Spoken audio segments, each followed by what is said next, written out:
آج ویو 360 میں ماحولیاتی تبدیلی کے اثرات، کوئٹہ میں پانی کی کمی شہر کا نقشہ بدل رہی ہے۔ اس ویلی سے ہم نے تقریباً لاکھوں سالوں کے جو ذخائر تھے پانی کے وہ ہم نکال چکے ہیں۔ اڑتے جہازوں کو کیمرے میں قید کرنے کے شوقین کراچی کے ایویشن فوٹوگرافرز سے ملاقات۔ میں نے خود ہی سیکھنا شروع کیا تھا، آہستہ آہستہ جو راستے میں دوست بنتے گئے جو نئے فوٹوگرافی میں بھی انکلوڈ ہو رہے تھے، ہم لوگ سب آپس میں ایک دوسرے سے ٹپس شیئر کرتے تھے کہ کس طرح فوٹوگرافی کرنی ہے۔ اور مردانہ بانجھ پن کا سامنا کرنے والے ایک جوڑے کی کہانی۔ جب آپ کو بتایا جاتا ہے کہ اس بات کا امکان ہے کہ آپ سپرم نہیں رکھتے تو آپ کو ایک طرح کی شرم محسوس ہوتی ہے۔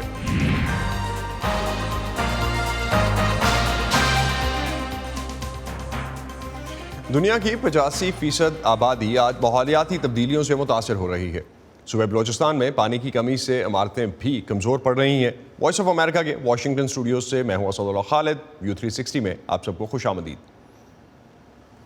بلوچستان میں طویل خشک سالی اور بارشوں کی کمی کی وجہ سے پانی کی کمی کا مسئلہ شدت اختیار کر رہا ہے۔ ماہرین کا کہنا ہے کہ کوئٹہ میں زیر زمین پانی اس حد تک کم ہو چکا ہے کہ اگر ہنگامی بنیادوں پر عملی اقدامات نہیں کیے گئے تو 10 سالوں سے بھی کم عرصے میں لوگ پیاس کے باعث شہر چھوڑنے پر مجبور ہو جائیں گے، جبکہ عمارتوں کو بھی اس خشکی سے نقصان پہنچنے لگا ہے۔ تفصیل جانتے ہیں مرتضی ظاہری کی اس رپورٹ میں۔ بلوچستان میں طویل خشک سالی، بارشوں کی کمی اور موسمیاتی تبدیلی کے باعث پانی کی کمی کا مسئلہ شدت اختیار کر رہا ہے۔ کوئٹہ میں زیر زمین پانی اس حد تک کم ہو چکا ہے کہ شہر کا نقشہ بدل رہا ہے۔ کوئٹہ کی جو ویلی ہے اس وقت باقاعدہ سبسائڈ ہو رہی ہے، نیچے کی طرف دھنس رہی ہے، اور اس دھنسنے کا عمل سے کوئٹہ کے مختلف بلڈنگز میں زمینوں میں کریکس ڈیولپ ہو رہے ہیں۔ تو کوئٹہ کے جو باسی ہے وہ زیادہ دیر تک یہاں پر نہیں رہ سکیں گے۔ کوئٹہ کے رہائشی دلدار علی کو روزانہ پانی لینے کے لیے اپنے گھر سے 2 کلومیٹر دور اس نلکے تک آنا پڑتا ہے، جہاں پہلے ہی لوگوں کا ہجوم ہوتا ہے۔ یہ دیکھیں کتنا رش ہو رہا ہے، اس رش کی وجہ سے بھی مشکلات بہت زیادہ ہے۔ ہم لوگ بہت دور سے آتے ہیں ادھر پانی بھرنے کے لیے۔ یہاں آج کل ٹینکر والوں کو اب ٹیلی فون کرو، وہ لوگ گھنٹوں لگاتے ہیں۔ پہلے تو 1 دن نہیں، 2 دن نہیں، 3 دن تک یہ لوگ نہیں آتے۔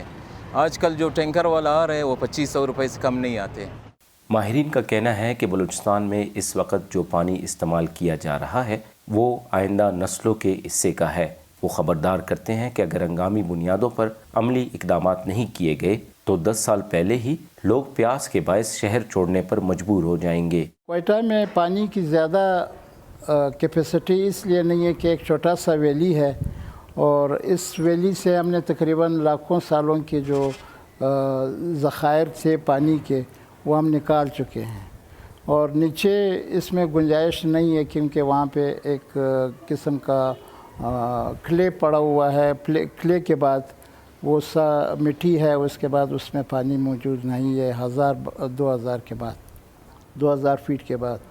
تو اس لیے الٹرنیٹ ہمیں بندوبست کرنی چاہیے تھی، جبکہ اب تک نہیں ہو سکا ہے۔ کوئٹہ شہر میں پانی فراہم کرنے والے ادارے واسا کے حکام کا کہنا ہے کہ یہاں پانی کی روزانہ ضرورت 5 کروڑ گیلن ہے۔ واسا کی جانب سے شہریوں کو 3 کروڑ گیلن یومیہ پانی فراہم کیا جا رہا ہے، باقی 2 کروڑ گیلن پانی کی قلت ہے۔ کوئٹہ چونکہ ریڈ زون پہ یہاں پہ ایک مستقل سورس نہیں ہے، صرف ایک سپن کاریز ہوا کرتا تھا جو اب سلٹ اپ ہو چکا ہے۔ اس کے علاوہ ولی تنگی سے پانی آتا تھا کوئی اس وقت 10 لاکھ گیلن کے قریب، ابھی وہ پانی کم ہو کے کوئی 75,000 یا 80,000 فٹ گیلن پہ آ چکا ہے۔ تو ظاہر ہے شہر میں جو اس وقت پانی کا سب سے بڑا مسئلہ ہے، میں سمجھتا ہوں کہ سورس نہ ہونا، زیر زمین جو پانی ہے وہ مستقل نیچے جا رہا ہے، ڈاؤن ہو رہا ہے، اس وجہ سے بھی کافی ٹیوب ویلیں جو ہے ان کا ڈسچارج کم ہوا ہے۔ کوئٹہ شہر میں واسا کے 417 ٹیوب ویلز ہیں، جن میں 100 کے لگ بھگ خراب ہو چکے ہیں۔ حکام کے مطابق فنڈز کی کمی کے باعث ان ٹیوب ویلوں کی مرمت نہیں ہو سکتی۔ واسا حکام کا کہنا ہے کہ کوئٹہ شہر میں پانی کی قلت کے مسئلے کو حل کرنے کے لیے مانگی ڈیم پر کام جاری ہے، جو آئندہ 1 سال تک مکمل ہو جائے گی۔ اس ڈیم کے لیے پانی زیارت میں ہونے والی بارشوں اور برف باری سے حاصل کی جائے گی۔ اس ڈیم سے کوئٹہ شہر کو یومیہ 8 کروڑ گیلن پانی ملنے کا امکان ہے، جس سے کوئٹہ شہر میں قلت آب کا مسئلہ کسی حد تک حل ہوگا۔ مرتضی ظاہری، وائس آف امریکہ، کوئٹہ۔ ایک طرف تو بلوچستان میں زیر زمین پانی کی کمی کا مسئلہ سنگین ہو رہا ہے، جبکہ دوسری طرف سطح سمندر میں مسلسل اضافے کی وجہ سے دریائے سندھ میں ایک جزیرے سے ہزاروں افراد نقل مکانی کرنے پر مجبور ہو گئے ہیں۔ پاکستان کی طرح اسپین کے ساحل بھی اسی مسئلے سے دوچار ہیں، جہاں حکومت ایبرو ڈیلٹا میں 2000 ایکڑ سے زائد نجی زمین خریدنا چاہتی ہے۔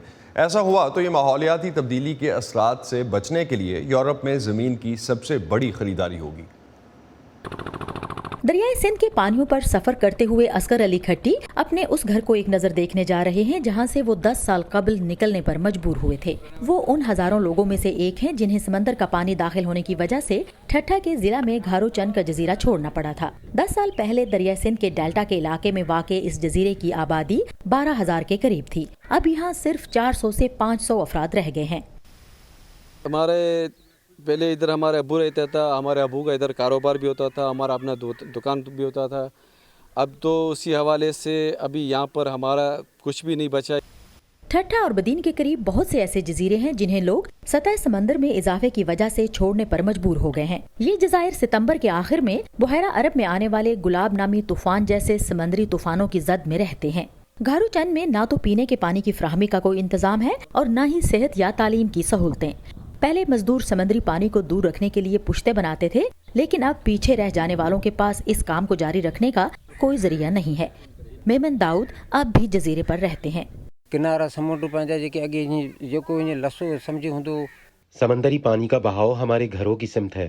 لوگ یہاں سے نکلنے پر مجبور ہیں کیونکہ ان کے پاس اس پانی کو روکنے کا کوئی ذریعہ نہیں ہے۔ ماہرین کا کہنا ہے کہ گزشتہ 5 دہائیوں میں زرعی زمینوں کو سیراب کرنے کے لیے بند اور براجوں کی تعمیر اور غیر متوقع موسمی حالات سے پانی کے قدرتی بہاؤ میں نمایاں کمی آئی ہے۔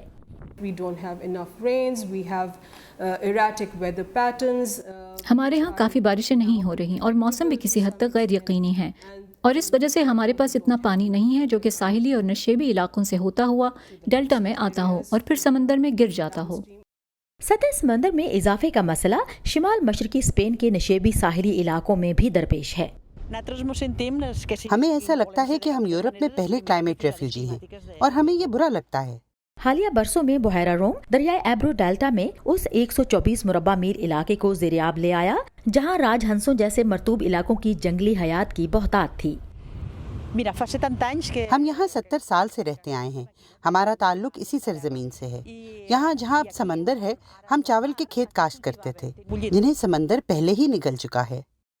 اس مسئلے سے نمٹنے کے لیے اسپین کی حکومت عملی اقدامات اٹھا رہی ہے۔ وہ ابنائے ایبرو میں 2055 ایکڑ نجی زمین خرید رہی ہے جو ماحولیات سے متعلق یورپ کی زمین کی آج تک کی سب سے بڑی خریداری ہوگی۔ حکومت نے پیشگوئی کی ہے کہ اس علاقے میں سمندر سن 2045 تک 6 انچ کے قریب بلند ہو جائے گا اور یہ کہ کم از کم ایک ساحل 2060 تک غائب ہو سکتا ہے۔ یہ سنگین چیلنج ہے۔ یہ ان علاقوں میں سے ایک ہے جن کو ماحولیاتی تبدیلیوں سے سب سے زیادہ خطرہ لاحق ہے۔ اس کا سب سے بڑا نقصان یہ ہوتا ہے کہ سمندر کی سطح بلند ہونے سے نمک میں اضافہ ہو جاتا ہے کیونکہ آبنائے غرق ہو رہی ہے اور میٹھا پانی کم ہو رہا ہے۔ ان اثرات پر قابو پانے اور انہیں کم سے کم کرنے کے لیے ہم سب کو مل کر کام کرنا ہوگا۔ سعدیہ زبرانجھا، وائس آف امریکہ۔ ماحولیاتی مسائل پر ہونے والی تحقیق سے پتہ چلتا ہے کہ اگر عالمی سطح پر ماحول کے لیے نقصان دہ گیسوں کے اخراج کو کم کرنے اور امیر اور غریب ملکوں کے درمیان ترقیاتی فرق کو کم کرنے کے لیے فوری اقدامات نہ کیے گئے تو موسمیاتی تبدیلی اگلی 3 دہائیوں میں 20 کروڑ سے زیادہ لوگوں کو اپنا گھر بار چھوڑنے پر مجبور کر سکتی ہے۔ ماحولیاتی تبدیلی کے اثرات کو کم کرنے کے لیے اسکاٹ لینڈ میں COP26 اجلاس 1 ہفتے سے جاری ہے۔ اب تک کانفرنس میں کیا ہوا ہے اس کا ایک جائزہ لیتے ہیں۔ امریکہ اور برطانیہ کی تجویز پر 105 عالمی رہنماؤں نے میتھین کے عالمی اخراج میں کمی لانے پر اتفاق کیا ہے۔ میتھین ایک گرین ہاؤس گیس ہے جو عالمی حدت میں اضافہ کر رہی ہے۔ اس کی ذمہ داری ویسٹ مینجمنٹ، توانائی اور زراعت کے شعبوں پر آتی ہے۔ کم و بیش 100 ملکوں نے سن 2030 تک جنگلات کی کٹائی روکنے اور شجرکاری میں اضافے کا وعدہ کیا ہے۔ یہ ملک دنیا کے 85% سے زائد جنگلات کے مالک ہیں۔ تقریباً 40 ممالک نے کوئلے سے چلنے والے توانائی کے منصوبے 2040 کی دہائی کے دوران ختم کرنے کا وعدہ کیا ہے، مگر امریکہ اور چین جیسے کوئلہ استعمال کرنے والے بڑے ملک اس کا حصہ نہیں بن رہے۔